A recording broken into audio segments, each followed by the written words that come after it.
Morning, my name is Lauro Zavala. We're in Mexico City, and our guest, Steven Price, is the guest lecturer during the 16th International Conference on Film Theory and Analysis here in Mexico City. This is the Instituto de Investigaciones Filológicas of the National University, and this conference is organized by the Mexican Society of Cinema Studies, Cine, with the Institute of Philology at the National University of Mexico.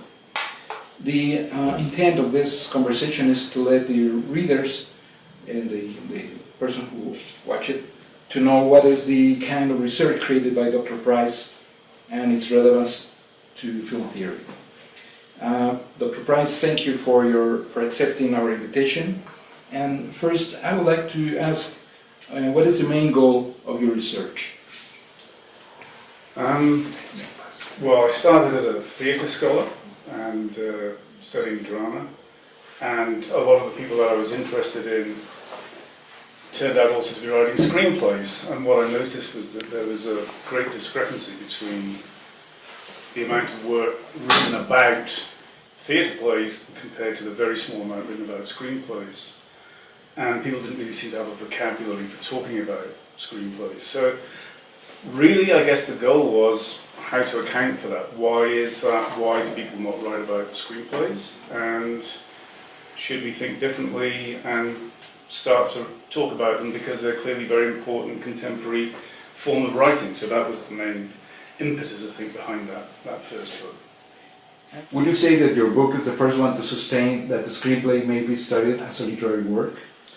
No, I wouldn't say that. If I was looking for one book that perhaps started what's become quite not a flood, but a steady trickle of books about the screenplay as possibly a form of literature, I would look at Claudia Sternberg's book, Written for the Screen, which came out in 1997. It was a German PhD, but written in English and mainly about Hollywood, wasn't entirely about Hollywood.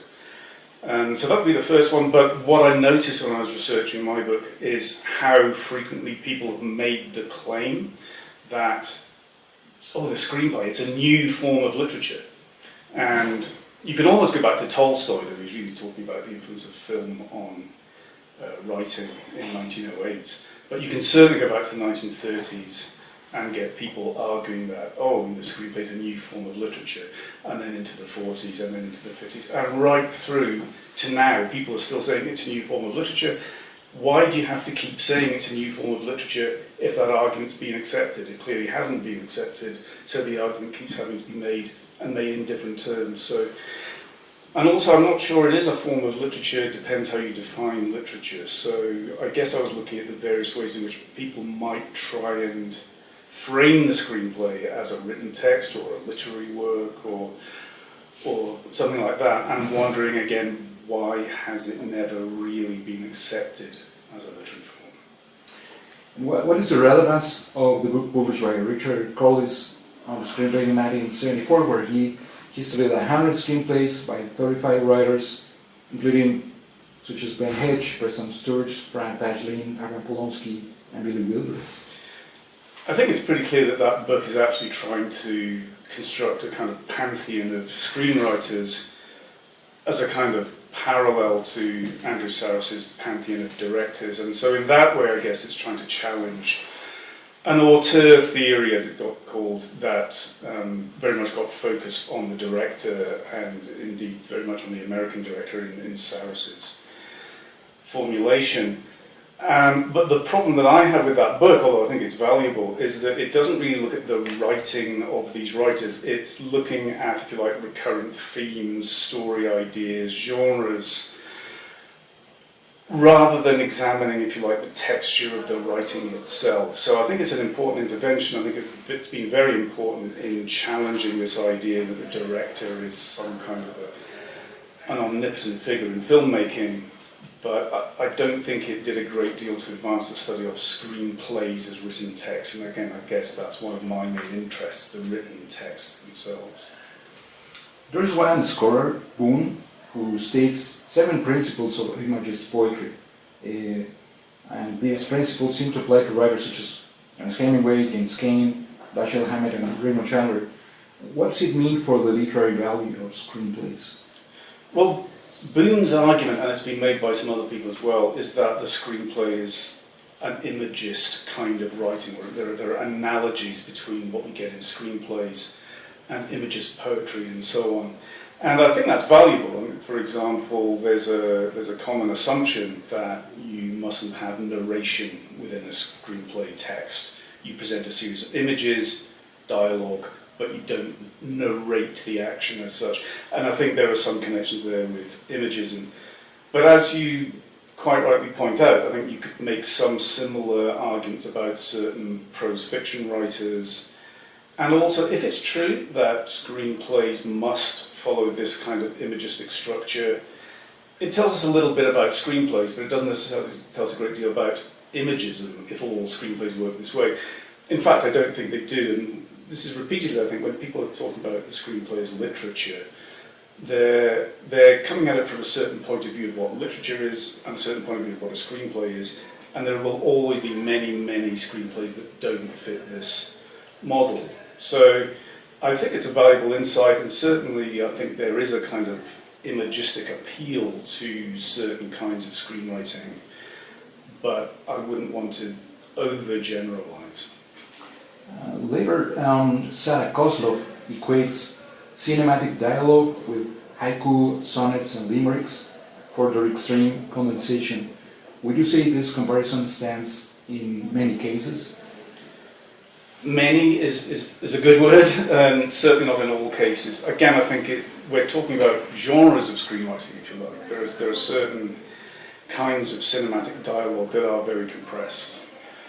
And to my mind, that starts to reveal the film as a construct rather than as a kind of realistic form. A standard assumption about film and certainly television dialogue is that it ought to be realistic. You ought not to be able to think of it as something that's being recited by actors, but should have a kind of realistic,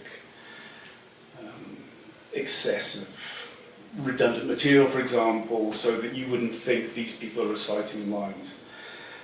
I think that's true of some screenplays, but again, not of all. Maybe it's true of some of the people I'm most interested in, like David Mamet, where I think it's very clear that the actors are reciting a script when they're talking to one another, rather than trying to imitate a kind of realistic conversation of the kind that we might have. So I think Kozlov is right about many screenplays. I think you phrased that correctly. In discussing the birds, you point at three recurrent anxieties discernible in the revisions, and in Hitchcock's discussion with various collaborators is the explanation for the bird attacks, the character Melanie, and if and how to connect the attacks to the actions of the humans. What does it all mean for screenplay theory? I think it's partly to do with screenplay theory perhaps, but also the value of archival research. So if you look at Evan Hunter's drafts for Hitchcock, Hunter is framing the story in a certain way that Hitchcock, to some extent, dictated to Hunter.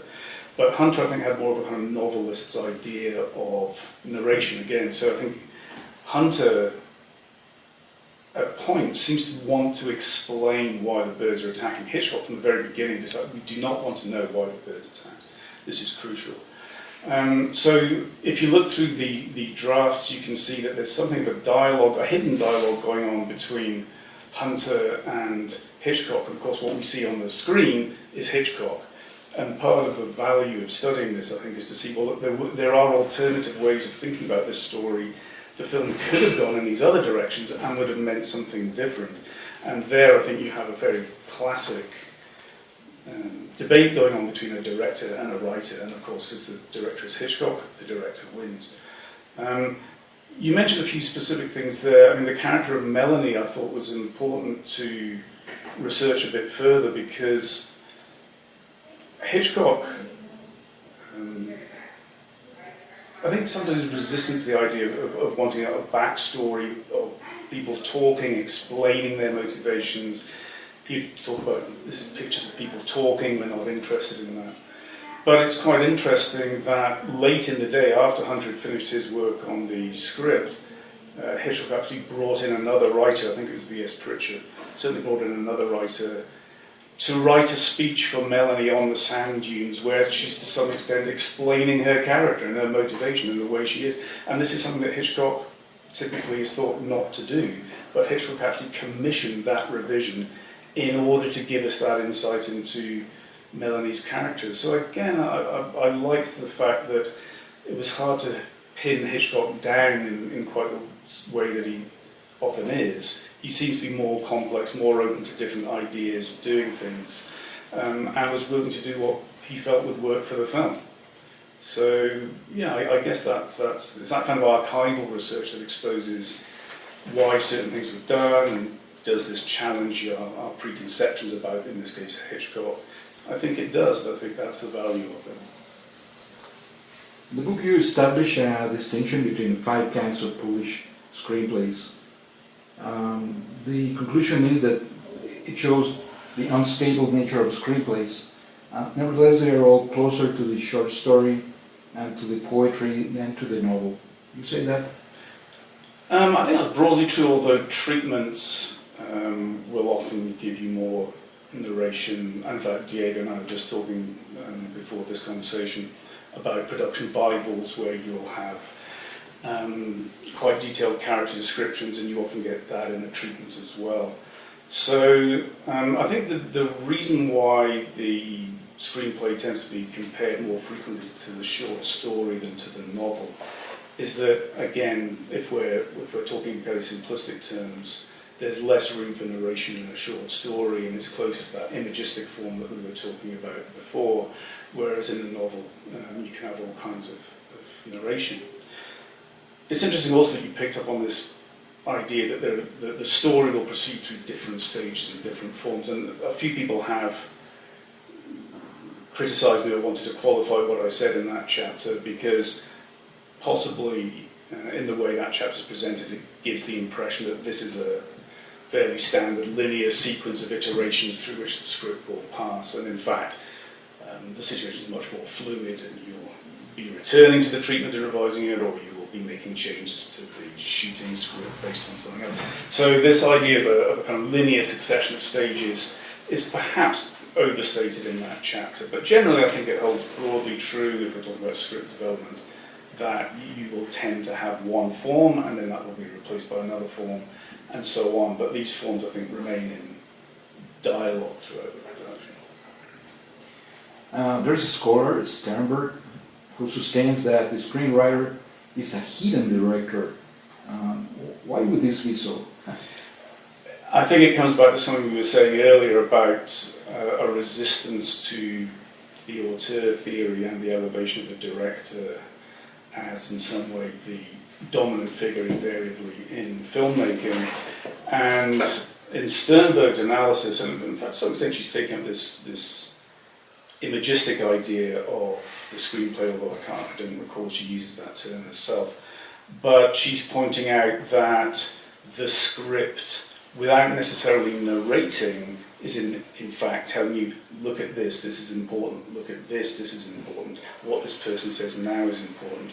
And so it's structuring the storytelling in such a way that it does narrate, or if you like, it directs in a hidden way how the film should be made.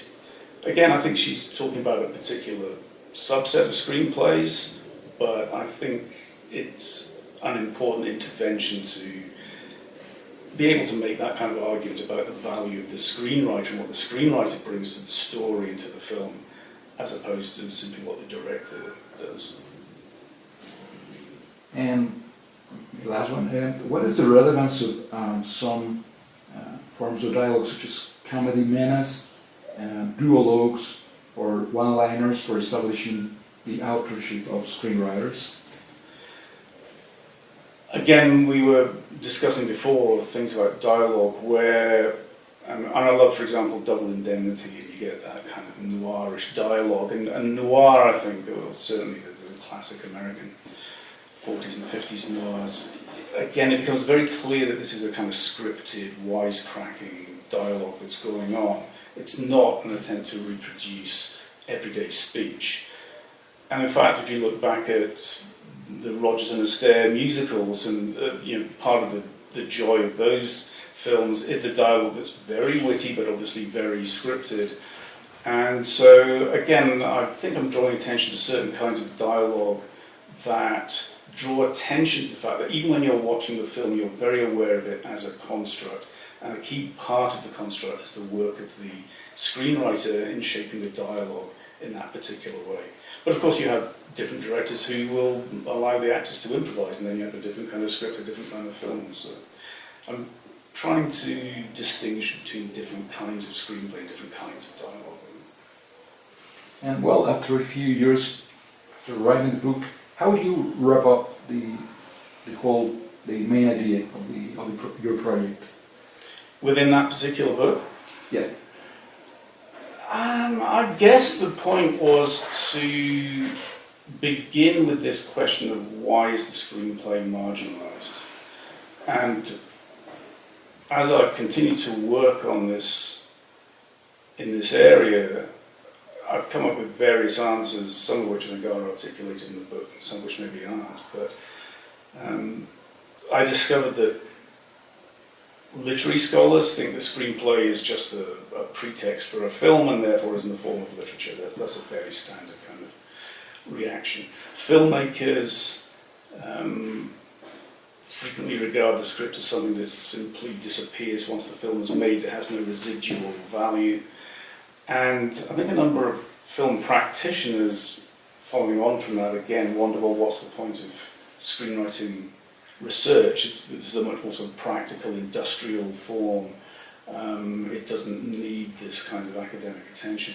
So I guess one of the things that I hope got opened up by that book and by the Stephen Maris book that came out just before it, is to invite people from all kinds of different disciplines to think about what the value of screenwriting is. And I think we've seen that people come from so many different areas, media, literature, film, and so on.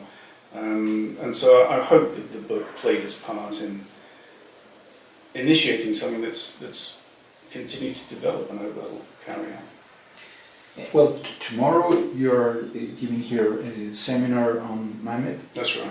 What's the place of Mamet in this project? Well, for me personally, Mamet was of interest because I wrote my PhD about Mamet, and as I mentioned at the beginning, almost everything published about Mamet was to do with his plays. Very little on his screenplays, even though if you looked at the screenwriting manuals that were coming out at that time, he would be routinely held up as the best screenwriter. So he had a status, but that status wasn't being reflected in what people were saying about him. So again, I asked my question, well, why is that? And so I wanted to take a canonical screenwriter and ask, well, this is also a Pulitzer Prize-winning playwright, very important writer. The screenplays are clearly an important part of his work. He published many of the earlier ones. And so Mamet for me was a good test case, but when I started to research the book, I realised he was also a very unusual figure, because after writing a few scripts for other directors and being frustrated by that process, he then became very much a writer-director and retained control over the script right the way through production. And so while I think that perhaps contributes to the idea that he's a more literary kind of writer, it also meant that he was quite anomalous if you're looking at, for example, the Hollywood studio system. So I became aware that my interest had actually been piqued by someone who didn't quite fit the standard models of screenwriting. And what is the current direction of your research? Well, funnily enough, I'm going to return to Mamet and try to do a book on him, because he's given his archive to the Harry Ransom Center in Austin, Texas, and I'm going to go and look at that archive next year. And so I'm hoping that that will give me a bit more insight into actually how he was working as a writer. So that's maybe a more narrow focus, and more broadly I'm increasingly interested in the kind of intermediality of not just screenwriting but storyboarding also, and all these various kind of pretexts for films and the kind of iterations through which a story idea will pass, whether that's in the form of a story conference or a written text or a storyboard. So on the one hand, I guess I'm returning to a very narrow focus on Mamet, and on the other hand, I'm interested in expanding the area. And there are so many people coming from so many different disciplines who are contributing to that debate, so I'm quite pleased by the way this subject is starting to develop. So how do you place your research in general in the field? Ooh. It was quite funny because my book and Stephen Maris's book came out very close to each other, and they were very, very different. And I think people, maybe including both of us Stephens, thought we were in some kind of an argument with one another. But actually I don't think we were. I think I try to be open to all kinds of different approaches, and having taken the role of editor of the Journal of Screenwriting, I do see it as my role to bring as many different people and ideas to the party as possible. So I hope that if it has a value, it's in maybe enabling other people to develop their work in this area. Can you talk a little bit about screenplay and metaphor? Could you be more specific? You talk a little bit that every time that people are talking about screenplay in your book, they talk metaphorically, that they talk about the living, the dead, okay, the phantasmatic, so yes, in that direction. Well, what I noticed was that other people in writing about screenplays, and we touched on this in connection with the idea that once the film is finished, the screenplay can die. So what I noticed repeatedly, not just from critics, but maybe particularly from filmmakers, was that you were getting these metaphors of the screenplay being killed off by the film. But on the other hand, there was I think a certain anxiety behind some of that kind of metaphorical speech, that actually it's not being fully killed off. So in the kinds of dialogue we were talking about earlier in this film, you detect that the words the characters are speaking are written. There's certain kinds of films, not all kinds of films. So the screenplay then hasn't been fully killed off, and this idea of somehow incorporating it as if it's being somehow eaten and consumed and then turned into something else. I think these metaphors, along with death metaphors, and also this idea of ghostwriting, this idea that you have the film, but behind the film you're aware that there was something else that had happened that has in some way been killed, i.e. the script, but it refuses to lie down and die. So I think what I was trying to draw attention to in that bit of the book was the idea that in some way the script is undesirable, in some way the script is the enemy of the film. See the awful cliche that the film is a visual medium, which I don't think is true. I mean, it's at least an audio-visual medium, but you also have all kinds of inscription within films. So I wanted to contest this idea that the screenplay is in some way inimical to film, and I guess probably what I ended up with the idea of it as an enabling document, that it's not something that needs to be killed, it's actually necessary for the film to exist, and in various ways this film will refer back to the screenplay in ways that are detectable if you want to detect them. And can you talk a little bit of the status of the screenplay studies, like the past, the present, and what you consider the future, and how the new disciplines are combining in this new, in the present and in the future? Yes. Sure. I mean, I don't know what it's like in Mexico, but in Britain certainly, and I think to some extent in America, academia gets very compartmentalized. In my own case, I actually introduced film studies at my university, which is quite a common way for a film studies department to come into being in Britain, that it'll actually come out of an English department. And I think that's part of the suspicion that filmmakers sometimes have about it. So the question was like the present of the screenplay, Okay. and the past, well, Yeah. past and Yeah. present of the future. Yeah, okay. So I think in a lot of British universities, film studies emerged out of literature departments, which was the case with my department also. And I think that contributes to some of the suspicion in which film studies perhaps gets held in the academy. But what happened then was that the university wanted to have a separate media school, which had film in it, and then there's the literature school. And you again became very aware that screenwriting doesn't fit. Is it literature? Is it film? Is it something else? And so I think certainly in the past, this is one reason why the study of the screenplay has been marginalised, that nobody wants to do it because it doesn't fit your academic discipline.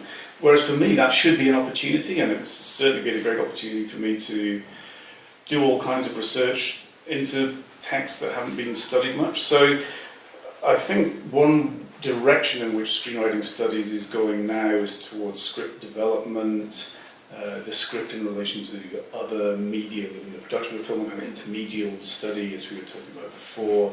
So you can look at it alongside storyboarding, story conferences, and so on.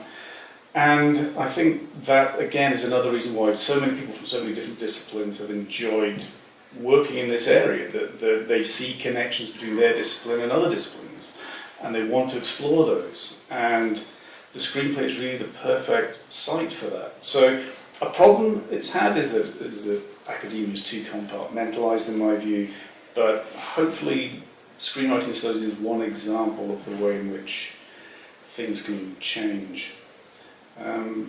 I should say that some people have a problem with the idea of the word screenwriting studies, because perhaps the word studies over intellectualizes what is still a very kind of practical industrial form. So again, there's a danger of imposing from the academy certain conceptions of the screenplay onto the field, to which the industry itself might be resistant, or certain kinds of film industry might be resistant. So that debate's going on at the moment.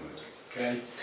And can you talk a little bit of about the format and the screenplay, and also in this kind of landscape, time landscape, of past, present, and future that we were discussing about the technological impacts, and how you imagine the form in the future, and how is the plurality, Sure.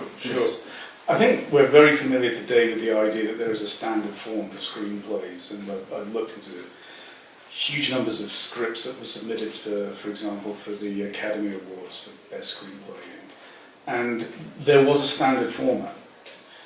But within that, of course, different writers have a different status and can get away with different kinds of narration, or what Sternberg would call the comment mode. Historically, there were all kinds of different screenplay forms, and the earliest scripts utilised what would be the obvious templates to use. You could follow a kind of play script model, you could do a kind of bullet points, so what's the main action of each scene and so on. You could do the short story form and just film the short story, which we call the treatment. And once sound came in, it looks like Hollywood did make a concerted effort to standardise scripts, and that idea, I think, informs Janet Steiger's work in the classical Hollywood cinema book, which she did with David Bordwell and Kristen Thompson. And when I looked at the scripts, I felt, well, I don't think this is quite right. They may have wanted to standardise the form, but it's much less standardised than you might think.